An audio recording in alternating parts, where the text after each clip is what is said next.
DBANMath. Today we are doing the famous handshaking riddle. I'm going to do my best to explain it, but let me first paraphrase the riddle for you. It's like the Gerson effect, my kids call this, when I paraphrase it, and then you can read it later on your own. But it goes like this. A math teacher and his spouse, they walk into a party, and there are 4 other couples there. That would be a total of 10 people, right? 5 times 2 equals 10. 5 times 2 equals 10.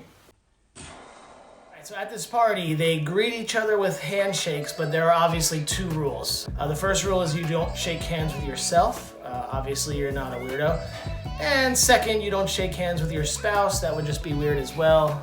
It's like you just drove together, so you kind of know each other. So the most people you could shake hands with is 8 people, right? The other 8 people. Or you could shake hands with no people, right? So here's how it goes. The math teacher then asks at the end of the party, how many hands did you shake people with? He asks everybody else in the party, so all 9 people other than himself. They all said something different. So in other words, if someone says I shook hands with 5 people, nobody else said 5 people. The question is, how many hands must have the math teacher shaken? So go ahead and read the riddle yourself, pause the video, and see if you can figure it out. Then we'll come back and we'll show you a solution. 2, 3, 4.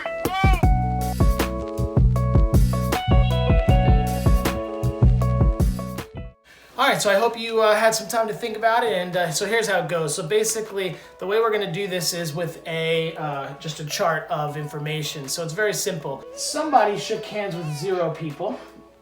Somebody with 1, 2, 3, 4, 5, 6, 7, and 8. The most people you can shake hands with is 8. The least people you can shake hands with is 0. They all said something different. That means somebody must have said 0, 1, 2, 3, 4, 5, 6, 7, 8.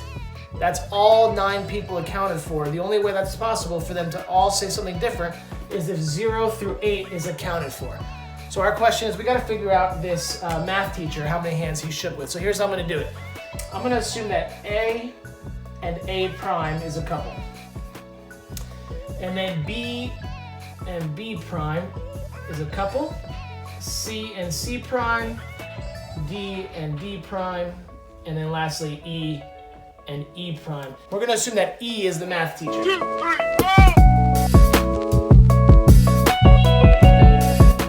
Okay, so here's another assumption we're going to make. Now I know that all of these other 9 people, they are assigned to one of these 9 values. So we're going to take another assumption that this is the guy who shook 8 hands, right? He shook with 1, 2, 3, 4, 5, 6, 7, and 8, right? So he shook hands with all 8 of these people. He obviously doesn't shake hands with himself or his spouse. Somebody out of these shook hands with 0 people. The only way that's possible is if it's the spouse of 8, because all of these other people already shook hands with A.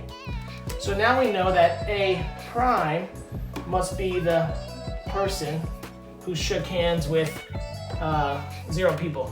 And that person is married to the person who shook hands with 8 people. So then we're going to make an assumption that 7 people is who B shook hands with. 7 people, right? So here's the 7 people. 1 with A already. No one shook hands with her, so she's out. He's not going to shake hands with his spouse, so that's 2, 3, 4, 5, 6, 7. Right? So 7 is B. Now, there's someone here that has only shaken hands with 1 person. That has to be B prime. B prime shook hands with A. No one shook hands with A prime.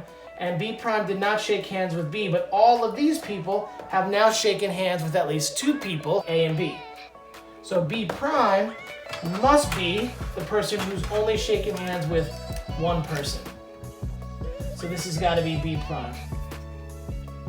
And the logic is going to continue. All right, so here's what we know so far. This person shook hands with 8 people. 1, 2, 3, 4, 5, 6, 7, 8. This is our math teacher. That's who we're trying to find out. This person has shaken hands with no people. This person has shaken hands with 7 people. That's 7. That's 1, 2, 3, 4, 5, 6, 7 people. Does not shake hands with their spouse, leaving B prime to be the only one that can shake hands with one person.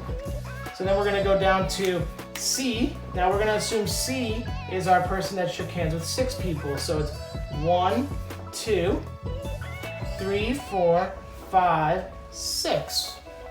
Remember, C doesn't shake hands with their spouse. B prime has only shaken hands with one person, so they're out. A prime has shaken hands with no people, so they're out, and they're not going to shake the spouse's hand. So that leaves 6 people. So now there's someone left that has to shake hands with only 2 people. That's got to be C prime, because these 4 people have all shaken hands with 1, 2, 3 people now. So that leaves C prime to be the only one left for this. And the logic is going to continue that D shook hands with 5 people, leaving D prime to be 3. And so the question now remains, E and E prime. Well, E must have been here, and also E prime. And the 4 people that they shook hands with is 1, 2, 3, and 4. And this person as well has shaken hands with 1, 2, 3, and 4. So the answer to this riddle is 4 people. Hope that makes sense. See you later.